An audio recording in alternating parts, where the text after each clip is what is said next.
너는 풀려났다. 너는 풀려났다. 오늘 설교의 제목은 너는 풀려났다입니다. 사람이 태어나서 첫 걸음마를 하기까지 2000번 넘어져야 한다는 말이 있습니다. 이 말을 다르게 하면 우리는 2000번의 실패를 극복한 자들이란 말이 되기도 합니다. 어쩌면 인간의 삶 자체가 실패와 도전의 연속이라고 할 수도 있을 것 같습니다. 살아온 기적, 살아갈 기적이란 책이 있습니다. 이 책의 저자인 장영희 작가는 신은 사람이 일어나는 법을 가르치기 위해 넘어뜨린다라고 했습니다. 멋진 말입니다. 그러나 고난에 빠진 사람 앞에서 위로한답시고 함부로 사용하면 안 되는 말이기도 합니다. 우리는 타인의 고통과 아픔을 너무 쉽게 평가하면 안 됩니다. 그럼에도 불구하고 장영희 작가는 이런 말을 해도 되는 사람입니다. 장영희 작가는 소아마비로 인해서 두 발과 오른손에 장애를 입었습니다. 평생 목발을 의지해 살 수밖에 없었고 왼손으로만 글을 써야 했습니다. 그리고 1960년대에서 70년대 대한민국의 학교는 장영희 작가 같은 장애인에 대한 편견으로 인해서 입학 기회를 주지 않았다고 합니다. 우여곡절 끝에 대학을 졸업했지만 국내 대학원에 장애인으로 지나갈 수 없었기 때문에 작가는 결국 유학을 가게 됩니다. 그의 시련은 여기서 그치지 않습니다. 작가로서 전성기를 보낼 무렵 암이 발생하고 치료와 회복을 반복하고 또 재발로 인해서 암투병을 하다가 2009년에 작고하고 말았습니다. 장영희 작가의 인생사를 보면 신은 사람이 일어나는 법을 가르치기 위해 넘어뜨린다라는 말의 무게가 굉장히 무겁게 다가옵니다. 오늘 말씀에도 척추 장애로 인해 온전한 삶을 살지 못했던 한 여인이 예수님을 만나서 회복되는 이야기가 등장합니다. 세 번째 본문 누가복음 13장 10절과 11절 말씀을 보겠습니다. 예수께서 안식일에 회당에서 가르치고 계셨다. 그런데 거기에 18배 동안이나 병마에 시달리고 있는 여자가 있었는데 그는 허리가 굽어서 몸을 조금도 펼 수 없었다. 안식일에 주님은 회당에서 허리가 굽은 여인을 만납니다. 새 한글 성경은 척추 장애인으로 번역하고 있습니다. 예수님 당시 육신의 장애나 질병은 신의 저주로 여겨지곤 했습니다. 11절에서 18회 동안이나 병마에 시달리고라는 부분에서 병마라는 한자를 보면 마귀 마자를 씁니다. 헬라어 단어 아스데네이아 역시 육신의 약함이나 질병을 뜻하기도 합니다. 그런데 그 약함이나 병의 원인을 악마에게서 온 것으로 보기도 했습니다. 그래서 개역개정 성경은 귀신으로 번역을 했고 또 NLT 성경은 악령으로 또 새한글 성경은 아프게 하는 영이라고 번역하고 있습니다. 그러니까 인간이 어떻게 제어할 수 없는 것들에 대한 내용으로 설명을 하고 있다는 점입니다.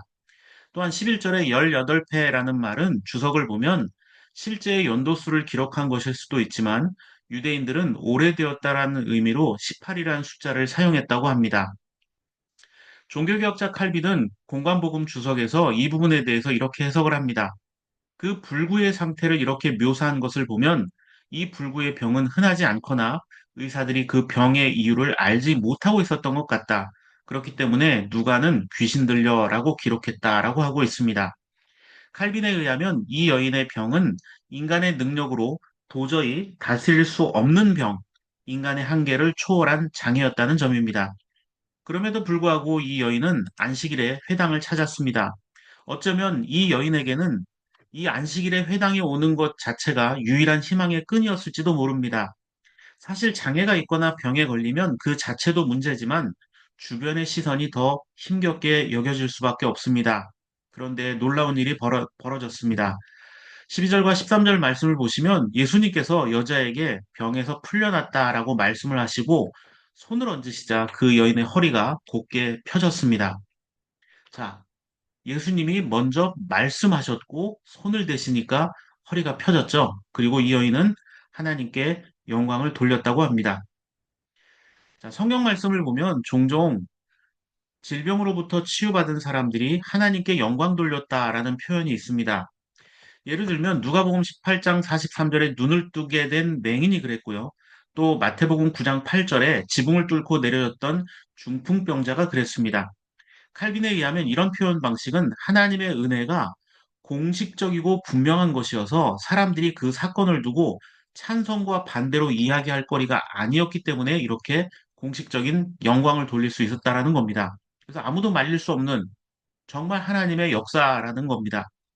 자, 하나님께 영광 돌리는 일 가지고 문제 삼는 건 있을 수가 없는 일이죠. 그런데 그런 사악한 일을 하는 사람이 등장합니다. 14절 말씀을 보면 회당장이 등장해서 사람들에게 책망하는 장면이 등장하고 있습니다. 척추장애 입은 여인이 18년 동안 고생을 했다는 것은 그 당시 회당에 있던 자들이 몰랐을까요? 오랜 병을 앓고 있었기 때문에 그 여인의 사정을 그 회당에 있던 사람들은 잘 알았을 겁니다. 그러면 그 장애가 치료되었을 때 잘 되었고 축하하고 기뻐해 줘야 합니다. 그런데 회당장은 우리의 예상을 뛰어넘는 행동을 합니다. 이 회당장을 킹제임스 성경에서는 회당의 통치자 이렇게 부릅니다. 이 회당장은 그 회당을 대표해서 종교 의식을 진행할 뿐만이 아니라 그 회당 안에서 벌어지는 율법에 어긋난 행동들을 경고하고 또 그것에 대해서 말뿐이 아니라 처벌할 권세가 있는 자로 알려져 있습니다. 오늘 말씀에 등장하는 회당장이 그렇게 권세 있는 자였고 그 종교를 대표하는 자였습니다. 그렇다면 그 회당에 나왔던 척추장애가 걸린 여인을 보고 회복되었으면 일단 축하해 주는 게 마땅하죠. 그런데 그 회복된 여인에 대해서는 이런 방구도 없습니다. 오직 예수님을 향해 왜 안식일에 일을 했냐, 안식일의 계명을 어겼다라고 질책하고 있는 것만 볼 수가 있습니다. 유대인들은 안식일에 해서는 안 되는 많은 규칙들이 있었는데 지금도 철저히 지키고 있습니다. 하나님께서 사람들에게 안식일을 주신 이유가 뭘까요?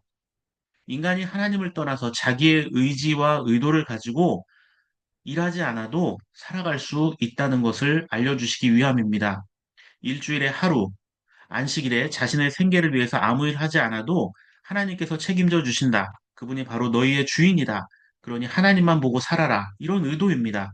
그래서 농업이든 직물이든 먹을 것이든 무언가를 만들어내는 것은 다 금지가 되었습니다. 그런 도구를 들고 다니는 것도 안 됩니다. 심지어 바느질, 빗질, 씻기도 금지되어 있고 자기를 꾸미거나 자기를 위한 것이니까 글자도 두 글자 이상은 쓰거나 지우면 안 됩니다. 왜냐하면 자기 생각을 표현하는 거잖아요. 물건도 2미터 이상은 움직이면 안 됩니다. 그래서 엄격한 그 SNF파 같은 사람들은 일반 사람들이 하루에 이동할 수 있는 거리를 500미터 정도로 제한했고 랍비들은 1km 이내에서만 이동하라고 가르쳤습니다. 불 끄기나 불 피우기도 안 됩니다. 그러니까 오직 하나님 앞에만 철저히 자신의 시간과 삶을 그 하루를 드리라는 겁니다.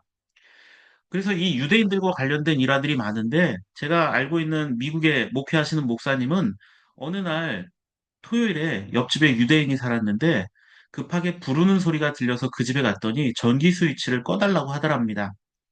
이게 몸이 아파서 그런가 했더니 그게 아니라 그날이 안식일이라 불을 켜고 끄는 행동을 해서는 안 되기 때문에 꺼달라고 이렇게 부탁을 하더라는 겁니다. 자신의 거룩함을 지키기 위해서 남을 부려먹는 게 과연 옳은 일일까요? 심지어 전쟁이 일어나면 유대인들은 안식일에 방어는 할 수 있었지만 공격은 금지시켰습니다. 그래서 유대 역사가인 요세푸스의 유대 전쟁사라는 책을 보면 로마 제국이 전쟁할 때 어, 안식일에 유대인들을 공격하는 일이 많았다고 합니다. 왜냐하면 안식일에는 유대인들이 반격을 하지 않기 때문에 그 안식일마다 진지 앞에 골짜기를 메워서 대승을 했다라고 기록되어 있기도 합니다. 그런데 이 안식일에 예외 규정이 있습니다. 바로 생명이 위급하거나 급할 때입니다. 동물에게도 적용되었습니다. 구덩이에 빠진 양을 들어 올리는 건 안 되지만 먹을 것과 물을 주는 것은 허용되었습니다. 그런데 오늘 말씀에 등장하는 여인처럼 오랫동안 치료되지 않는 중병이나 만성질환, 그리고 장애는 치료가 금지되어 있었습니다. 왜 그럴까요? 일상적으로 반복되어 있는 일이기 때문이라고 여겼습니다. 그러니까 매일 아픈 사람이니까 그리 급한 경우가 아니다. 이 사람 장애가 지금 18년 동안 유지되고 있는데 뭐 당장 급한 거 아니니까 그냥 두어도 된다. 이렇게 율법을 적용시켰다라는 겁니다. 오늘 말씀을 읽는 사람들은 오랫동안 고통에 시달린 여인이 회복되었으니까 같이 기뻐하고 축하해 줘야 할 텐데 이 회당장의 이야기와 행동을 보면 너무 매정하고 어깃장을 놓는다 생각하기 쉽습니다. 그러나 앞서 설명드린 회당장의 책무와 안식일에 관한 규칙에 의하면 이 14절의 회당장의 말은 그 사람의 입장에서 하나도 틀린 게 없습니다. 다 맞는 말입니다. 여러분, 그런데 맞는 말인데 기분 나쁜 말들 있죠. 말하기 수업이란 책을 쓴 한석준 아나운서는 이런 말을 했습니다. 우리나라 말 중에 제일 나쁜 말이 기분 나빠하지 말고 들어고요. 기분 나빠하지 말고 듣는 말 뒤에는 다 기분 나쁜 말이 오고요. 그 다음에 우리나라 말 중에 절대 하지 말아야 될 말이 왜? 내가 틀린 말 했어? 이렇게 이야기합니다. 왜냐하면 사실이면 다 말해도 되냐? 이렇게 물었다는 겁니다. 자, 맞는 말인데 실천이 없는 사람, 누구나 할 수 있는 원칙적인 말만 하는 사람, 하지 않아도 될 말을 하는 사람을 만나면 불편해집니다. 척추장애를 가진 여인을 앞에 두고 예수님을 책망하는 회당장이 바로 그런 사람입니다. 여인을 위로하고 축하해주지 않고 오직 예수님의 행동에 대해서 율법을 어겼으니 그러지 마라 책망하고 있는 이 회당장의 모습. 자, 회당장은 도대체 왜 이러는 걸까요? 자기의 율법을 지키기 위해서 누군가를 책망하고 있습니다. 누군가의 희생과 고통을 무시하고 있습니다. 무기력해지도록의 저자 한창수 교수는 기분 나쁜 말을 하는 사람들이 있는데 그 사람들이 왜 그렇게 다른 사람들 신경 쓰지 않고 기분 나쁜 말을 하냐면 머리가 나쁜 존재라서 그렇다는 겁니다. 그러니까 머리가 나쁘니까 자기가 하는 말이 다른 사람에게 어떤 감정을 주는지 잘 모른다는 겁니다. 맞습니다. 여러분, 똑똑한 사람들이 내 말이 상대에게 어떤 기분과 감정을 주는지를 잘 아는 사람들은 똑똑한 사람들입니다. 상대의 기분을 파악하고 눈치를 보고 이런 사람들이 지혜로운 사람들이에요. 그런데 아나무인인 사람들은 어때요? 자신의 어떤 지식과 자신의 위치만 믿고 하고 싶은 말을 마음대로 하고 그 사람들이 어떤 고통과 아픔을 겪고 있는지 어떤 심정이 되는지 잘 헤아리지를 못합니다. 14절을 다시 한번 보면 이 한창수 교수의 주장에 따르면 회당장은 타인의 감정이나 기분 따위에는 관심이 없습니다. 그저 자신의 지식과 논리에만 충실합니다. 회당장은 병에서 고쳐진 여인의 사정 따위 관심 없죠. 오직 예수님의 행동에 율법이 잘못되었다라는 것만 판단하고 있습니다. 그는 십계명에 기록된 출애굽기 20장 9절과 10절을 근거로 예수님을 책망했습니다. 여러분, 인간관계에 맺어가면서 대하기 힘든 사람 중 하나는 자기 원칙만 고수하는 사람입니다. 약속이 되었는데 내가 이것 때문에 안 된다. 이것 때문에 안 된다. 그러니까 자기 것만을 주장하면서 안 된다라고 말하는 사람과는 인간관계를 맺어가기가 어렵습니다. 이 회당장이 꼭 그렇습니다. 그런데 예수님은 이렇게 말씀하십니다. 15절과 16절 보십시오. 그들에게 대답하였다. 너희 위선자들아, 너희는 저마다 안식일에도 소나 나귀를 외양간에서 풀어내어 끌고 나가 물을 먹이지 않느냐. 자, 동물도 이렇게 귀하게 여기는데 그렇다면 아브라함의 딸인 이 여자가 18년 동안이나 사탄에게 매여 있었으니 안식일에라도 이 매임을 풀어줘야 하지 않겠느냐. 아니, 이 여인을 왜 동물만도 못한 취급을 하느냐라는 겁니다. 자, 여기서 예수님이 아브라함의 딸이라고 하셨죠? 유대인들은 아브라함의 자손이라는 자긍심이 있었습니다. 하나님께서 택하신 자의 후손이며 그에게서 다윗 왕이 나왔고 메시아가 나올 것이니 우리는 특별한 존재라는 선민의식입니다. 그런데 장애가 있고 병들었다?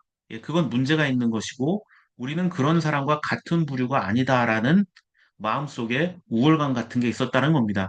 오히려 이 여인은 장애가 있다? 신에게 저주를 받았다? 이거 아브라함 자손 아닌 것 같은데? 뭐 잘못한 것 같은데? 라는 편견을 가지고 있었다는 겁니다. 육신의 장애보다 더 무겁고 힘든 것이 저주받고 쓸모없는 존재라는 비난과 손가락질입니다. 주님은 이런 매임에서 풀어주는 게 중요하지 않냐?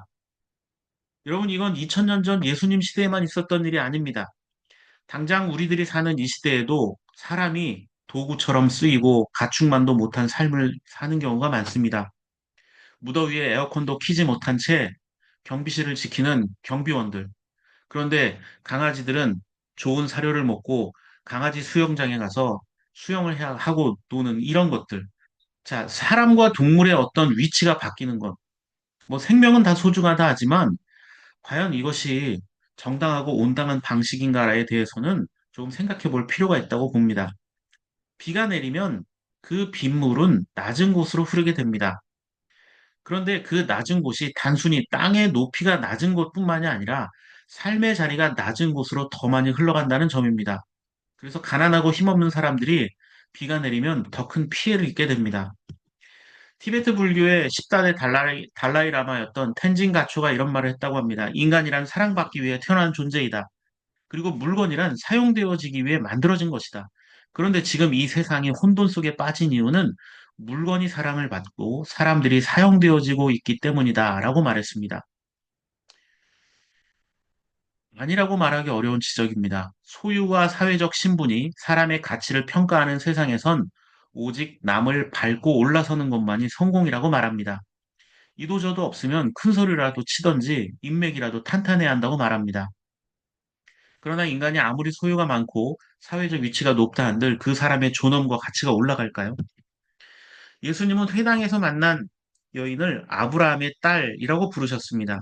인간은 소유로 평가받는 게 아니라 존재가 소중하다는 겁니다. 저와 여러분 역시 마찬가지입니다. 우리가 살고 있는 세상에서는 자격과 소유를 요구합니다. 뭘 가지고 있는가?